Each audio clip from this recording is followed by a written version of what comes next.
Bang, bagaimana sih cara mengatasi produk yang diblokir, dibatasi, atau dihapus di marketplace, khususnya di Shopee?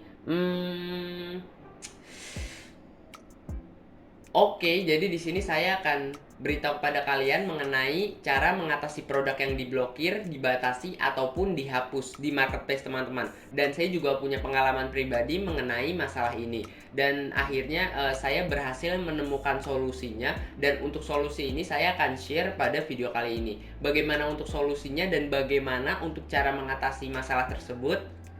Simak terus. Oke sellers, beberapa bulan yang lalu saya juga pernah mengalami masalah ini. Dan untuk pelanggaran yang saya lakukan itu adalah tentang merek. Jadi saya tidak izin kepada supplier saya ingin menjual merek tersebut. Nah, akhirnya produk saya diblokir teman-teman.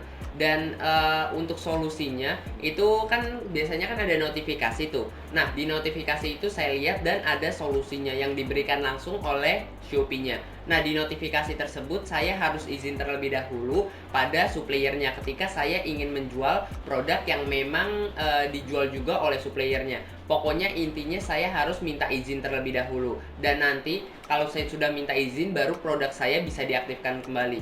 Nah, ketika saya sudah minta izin ke suppliernya dan suppliernya sudah mengizinkannya, baru produk saya diaktifkan teman-teman dan bisa dijual kembali pada konsumen saya. Jadi itu adalah pengalaman pribadi saya. Nah, untuk salah satu cara mengatasi masalah yang kalian hadapi ini maupun produk kalian diblokir, dihapus atau dibatasi, itu salah satu caranya adalah mencari akar dari masalahnya teman-teman. Nah, saya akan beritahu kepada kalian mengenai masalah-masalah yang bisa terjadi ketika produk kalian diblokir, dibatasi atau dihapus. Oke sellers, di sini ada beberapa pelanggarannya nih, teman-teman bisa baca ada jenis pelanggaran, penjelasan dan cara memperbaikinya. Teman-teman bisa lihat sendiri di sini. Nah, ada beberapa produk juga yang memang tidak bisa ditoleransi dan bisa ditoleransi untuk pelanggarannya. Nah, yang pertama ada pelanggaran hukum dan peraturan pemerintah. Teman-teman bisa baca ya di sini. Dan yang kedua ada pelanggaran kebijakan Shopee. Dan yang ketiga ada apa nih? Kita lihat produk spam. Nah, biasanya kalau produk spam ini rata-rata bisa ditoleransi ya teman-teman, atau bisa dikembalikan kalau kalian masuknya ke produk spam. Nah, kalau yang kedua dan yang ketiga ini belum tentu, kalian bisa tanyakan langsung ya ke Shopee-nya langsung bisa ditoleransi atau tidak. Nah, untuk menanyakannya gampang banget, kalian bisa tanyakan di kontak developer Shopee-nya langsung. Kalian bisa masuk ke Play Store dan kalian bisa hubungi di sini nih. Di sini nih. Ini adalah emailnya Shopee. Kalian bisa langsung chat aja atau email ke sini nih agar kalian tahu untuk masalah kalian bisa ditoleransi atau tidak.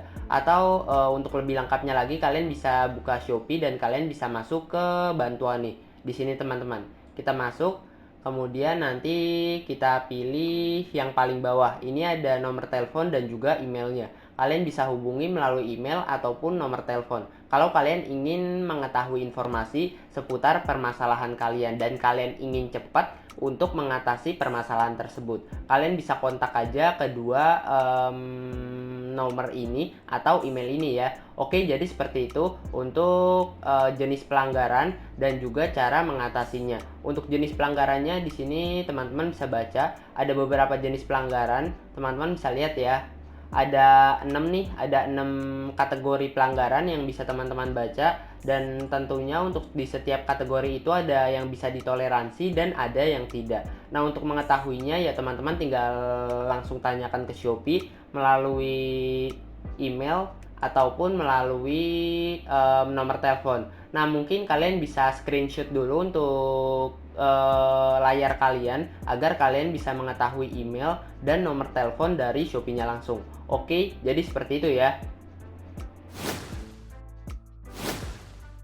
Nah, itu adalah beberapa pelanggaran yang sering dilakukan oleh para sellers atau para penjual di aplikasi Shopee. Nah, saya akan beritahu kepada kalian mengenai dua konsekuensi ketika kalian mengalami atau melakukan sebuah pelanggaran di aplikasi Shopee. Nah, untuk pelanggaran yang pertama adalah pelanggaran yang tidak bisa ditoleransi. Jadi produk kalian tidak akan bisa kembali. Mau bagaimanapun caranya, itu tidak akan bisa kembali teman-teman. Dan yang kedua tentunya produk kita bisa ditoleransi atau bisa dikembalikan lagi, dijual kepada konsumen kita. Oke, pertama-tama kita bahas yang tidak bisa ditoleransi ya. Nah, kalau produk-produk yang tidak bisa ditoleransi itu pasti produk-produk yang melanggar hukum dari pemerintah, teman-teman. Nah, di Shopee juga tertulis tadi saya bukakan untuk kebijakan Shopee-nya. Nah, kalau kalian ingin membukanya juga atau kalian ingin membaca tentang kebijakan dan ketentuan Shopee, kalian bisa lihat ya di kolom deskripsi. Oke, kita lanjut membahas mengenai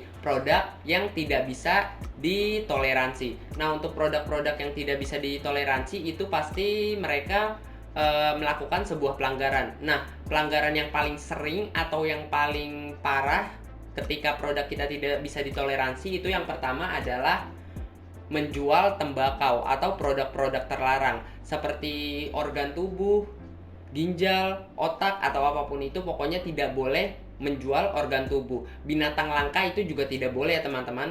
Dan itu adalah yang pertama. Yang kedua adalah FO atau fake order. Nah, kalau fake order ini sebenarnya ada yang bisa ditoleransi dan ada yang tidak bisa. Kalau yang tidak bisa itu yang emang udah parah banget teman-teman, yang ordernya itu sekitar ratusan atau bahkan ribuan. Itu kemungkinan besar tidak akan bisa ditoleransi. Pokoknya untuk kebijakan-kebijakannya saya sudah taruh tadi ya di kolom deskripsi untuk linknya. Di sana ada banyak sekali kebijakan-kebijakan yang bisa kalian patuhi, dan kalau kalian melanggarnya kalian akan mengenai konsekuensi dari aplikasi Shopee-nya ini. Jadi itu adalah beberapa pelanggaran yang tidak bisa ditoleransi. Yang pertama, menjual barang terlarang. Yang kedua, fake order.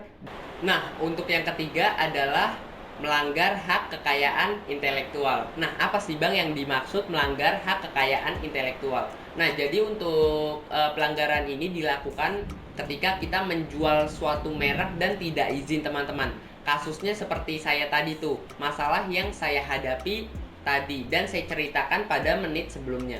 Nah, itu adalah permasalahan yang tidak bisa ditoleransi teman-teman. Lah, terus kenapa Bang? Kok toko lu dan produk lu itu masih bisa sih ditoleransi dan masih bisa dijual lagi?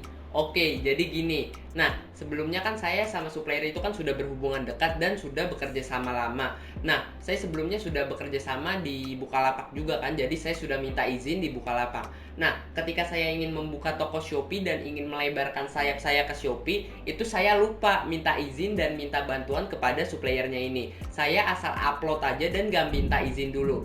Pikiran saya ketika saya sudah minta izin di Bukalapak, otomatis di Shopee itu juga akan diizinkan. Ternyata produk saya diblokir teman-teman dan tidak bisa dijual. Nah, karena si supplier ini sudah berhubungan dengan saya sudah cukup lama dan udah dekat juga, makanya prosesnya itu dibantu teman-teman dan diizinkan oleh si suppliernya. Jadi si supplier ini ngebantuin saya dalam menjual di Shopee. Si supplier ini ngurus semuanya dan bilang ke Shopee beberapa hal, dan saya sudah bekerja sama lama dengan si supplier ini. Makanya saya boleh ditoleransi dan bisa ditoleransi karena si suppliernya ini emang mengizinkan saya untuk menjual produknya, dan saya adalah dropshipper resmi dari si supplier ini. Oke, jadi seperti itu untuk kasusnya, dan alhamdulillah produk saya bisa diaktifkan dan bisa dijual lagi. Nah, jadi seperti itu untuk studi kasusnya.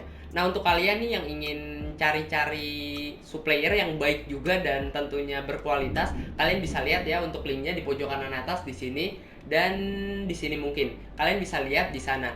Oke sellers, selanjutnya kita bahas mengenai produk yang bisa ditoleransi ketika melakukan sebuah kesalahan. Nah, untuk yang pertama adalah foto produk tidak jelas. Nah, ketika kita mengupload suatu barang dan foto produknya tidak jelas, biasanya itu produknya akan diperiksa dan dibatasi kalau memang tidak jelas untuk foto produknya. Nah, kalau hal seperti itu gampang aja, kalian tinggal upload ulang beberapa foto produk yang emang jelas dan nanti masalah kalian akan kelar. Itu yang pertama. Dan yang kedua adalah kalian menggunakan watermark di foto produk atau di lain-lainnya. Misalkan ada di deskripsi kalian mencantumkan link dari sebuah web, itu juga nggak boleh ya teman-teman. Jadi kalian bisa hindari untuk kesalahan ini. Nah, kesalahan kedua tadi udah jelas, kalian nggak boleh ada watermark di foto produk, maupun itu di watermark di Tokopedia. Misalkan ada logo Tokopedia di ini foto produk kalian, Bukalapak atau Lazada, itu nggak boleh teman-teman,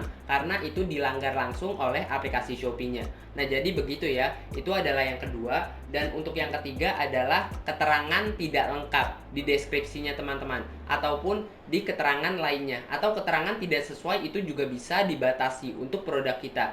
Nah, maksudnya itu gimana sih Bang? Nah, misalkan berat produk kalian misalkan sekitar 100 gram, kalian isi sekitar 1 kilo, itu kan gak masuk akal dan itu salah informasi teman-teman. Jadi produk kalian tentunya akan dibatasi, dan produk kalian harus kalian ubah beratnya, dan kalian harus mengaktifkan kembali kalau kalian sudah mengubah untuk berat produk kalian. Nah, jadi seperti itu. Nah, untuk cara mengatasinya gimana Bang? Untuk masalah yang bisa ditoleransi ini. Nah, untuk cara mengatasinya gampang aja. Begini teman-teman.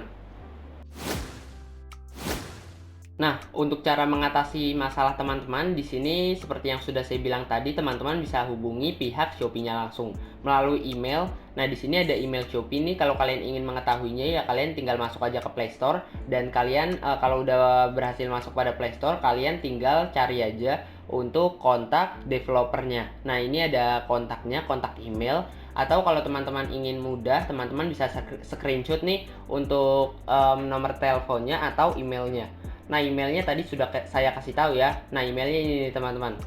Teman-teman bisa lihat di sini. Oke, jadi seperti itu untuk pembahasan video kali ini. Pokoknya kalau teman-teman mengalami masalah produk diblokir, dibatasi, atau dihapus, tenang aja teman-teman, jangan panik. Teman-teman hubungi dulu untuk pihak Shopee-nya, dan teman-teman bisa diskusikan dengan Shopee-nya, dan teman-teman bisa tanyakan kepada Shopee-nya masalah teman-teman bisa ditoleransi atau tidak. Dan kalau tidak bisa ditoleransi ya terpaksa produk kalian tidak bisa dikembalikan lagi atau dijual. Tetapi kalau masih bisa ditoleransi ya kalian nanti akan diarahkan atau disuruh beberapa cara untuk mengatasi produk kalian agar bisa dijual kembali. Oke, jadi seperti itu untuk cara mengatasi produk yang diblokir, dibatasi, atau dihapus. Sekian dari saya Ahmad Hidayat. Terima kasih.